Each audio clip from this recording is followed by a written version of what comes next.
अस्सलाम वालेकुम तमाम पेंशनर्स और सरकारी मुलाजमीन को वेलकम करते हैं एक और व्लॉग में। इस व्लॉग के अंदर दिन भर के अहम तरीन नोटिफिकेशंस और कुछ अहम ख़बरें हैं। तनख्वाह और पेंशन इजाफे के हवाले से, बजट के हवाले से कुछ अहम तरीन लेटर्स हैं।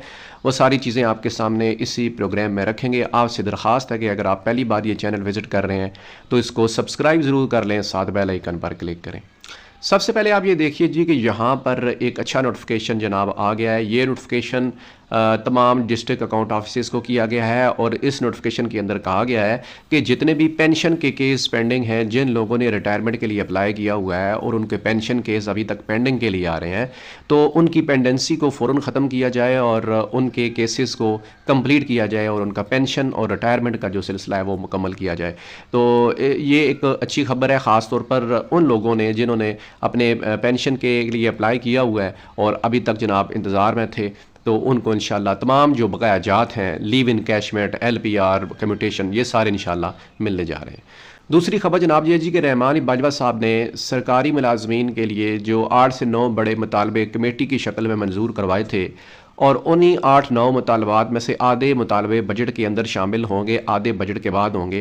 तो उस हवाले से अमली इकदाम का जो है यहाँ पर उन्होंने एक स्टेप लिया है, एक अमली कदम उठाया है और ये बहुत अच्छा स्टेप है कि उन्होंने प्राइम मिनिस्टर पाकिस्तान शहबाज शरीफ साहब को एक लेटर लिख दिया है बजट से पहले और बताया है कि एक तहरीरी मुआहदा जो अमल में आया था उसकी कापी भी साथ मुंसलिक कर दी गई है और 10 मार्च 2025 को ये मुआहदा तश्कील पाया था ताकि हुकूमत जो बजट अभी तैयार कर रही है इस मुआहदे में से किसी एक पॉइंट जो मुलाजमीन के हक़ में, पेंशनर के हक़ में अप्रूव हो चुका है, उसको हटाए ना और उसको ख़त्म ना करे।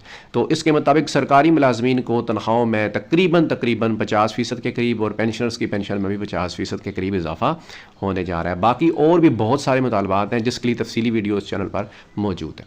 अगली खबर यह है जी कि सरकारी मुलाजमीन की तनख्वाहें और पेंशन जो है वो कल से, जो गुजरा हुआ कल है, अदा हो चुकी हैं। बहुत सारे लोगों के अकाउंट्स में ट्रांसफ़र हो चुकी हैं पेंशन और तनख्वाह। अगर आपके बैंक और अकाउंट में नहीं आई तो इंशाल्लाह आज तक क्लियर हो जाएगी या कल तक हो जाएगी। आप नीचे कमेंट में अपनी राय का इज़हार करें कि क्या आपको अपनी पेंशन या सैलरी मिल चुकी है और आपकी पेंशन सैलरी किस बैंक अकाउंट के अंदर आती है। एक चीज़ हमने देखी है कि जब से IBAN सिस्टम अपडेट हुआ है, तनख्वाहों और पेंशन की अदायगी का जो तरीक़ाकार है वो ज़्यादा बेहतर हो गया है, ज़्यादा अच्छा हो गया है। तो ये एक बहुत अच्छा स्टेप था फाइनेंस की तरफ से, IBAN सिस्टम अपडेट। अब लोगों को अक्सरियत के साथ 26-27 तारीख से लोगों को मौसूल होना शुरू हो जाती हैं और फिर आगे जो है ना वो एक ग्रेजुअल प्रोसेस के तहत जो है ना 27, 28, 29 तक जो है सब लोगों को अदा हो जाती हैं। पहले ये 1, 2, 3 तक मामला चला जाता था। अगली जनाब खबर यह है जी कि पंजाब में मौसम गर्मा की बढ़ती हुई शिद्दत के पेश नज़र तातीलात 23 मई बरोज़ जुमा से होने की तजवीज़ सामने आ गई है। एक महकमा मौसमियात की तरफ से शदीद हीट वेव का, शदीद गर्मी का एक अलर्ट जो है वो इशू हुआ है। एक नोटिफिकेशन की शक्ल में हुकूमत ने आवाम को बताया है कि आपने किस तरह जो है वो एक तो एहतियाती तदबीर इख्तियार करनी है, ख़ास तौर पर जो बुज़ुर्ग शहरी हैं और जो बच्चे हैं, ये इस मौसम की शिद्दत से जो है वो ख़ास एहतियात करें और महफूज बनाएं अपने आप को। और इसी वजह से तालीमी अदारों के अंदर जो है वो कबल अज़ वक्त छुट्टियाँ, वैसे तो समरी 1 जून की गई हुई है, लेकिन बताया यह गया है कि शदीद मौसम की वजह से 23 मई तक होने के इम्कानात मौजूद हैं। और दूसरा, अगर 1 जून को होती हैं तो ईदल जो है वो कुर्बान जो है, ईद कुर्बान, वो भी साथ आई जाती है, तो इसलिए कबल अज़ वक्त छुट्टियाँ हो सकती हैं। अगली जनाब खबर यह जी कि मुत्तहिदा कौमी मूवमेंट ने कहा है कि मुलाजमीन को टैक्स रिलीफ के लिए हम बजट में सिफारिशात पेश करेंगे। और इसके अलावा उन्होंने मज़ीद ये कहा जी कि उनके MQM के जितने मरकज़ी रहनुमा हैं उन्होंने खुलकर बात की है कि सरकारी मुलाजमीन को पेंशन में और तनख्वाह के अंदर अच्छा रिलीफ दिलवाने के हवाले से सिंध के बजट के अंदर हम अपनी पूरी कंट्रीब्यूशन करेंगे। इससे पहले पाकिस्तान पीपल्स पार्टी जो है वो मुलाजमीन के हक़ में, पेंशनर्स के हक़ में अपनी आवाज़ बुलंद कर चुकी है और पेंशन और तनख्वाह इजाफे के मुतालबात कर चुकी है। तो MQM भी हुकूमत की, इस गवर्नमेंट की एक कोलिशन है, एक जो है वो हुकूमती पार्टी है, तो इनकी आवाज़ जो है वो ज़रूर मुअस्सर होगी, इनकी आवाज़ सुनी जाएगी। तो बजट की तैयारी में बहुत थोड़ा वक्त रह गया है। तनख्वाह और पेंशन इजाफे के हवाले से इंशाअल्लाह यहाँ पर MQM की जो कंट्रीब्यूशन है वो भी बहुत फ्रूटफुल साबित होंगी।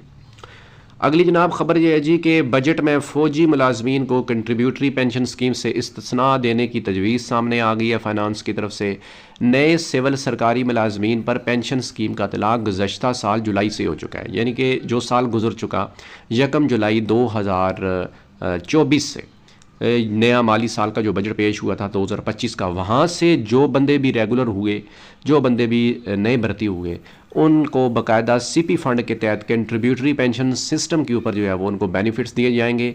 और उसी बजट के अंदर तकरीर में ये कहा गया था कि आर्मिड फोर्सेस के जो मुलाजमीन हैं, आर्म्ड फोर्सेस के मुलाजमीन, डिफेंस के जो मुलाजमीन हैं, वो 1 जुलाई 2025 से अगले बजट से जो आ रहा है अभी, इसके अंदर से जनाब उनको भी शामिल किया जाएगा। लेकिन अभी ख़बर यह है जी कि फ़ौजी मुलाजमीन को CP fund contributory pension scheme में शामिल ना करने की तजवीज़ सामने आ गई है।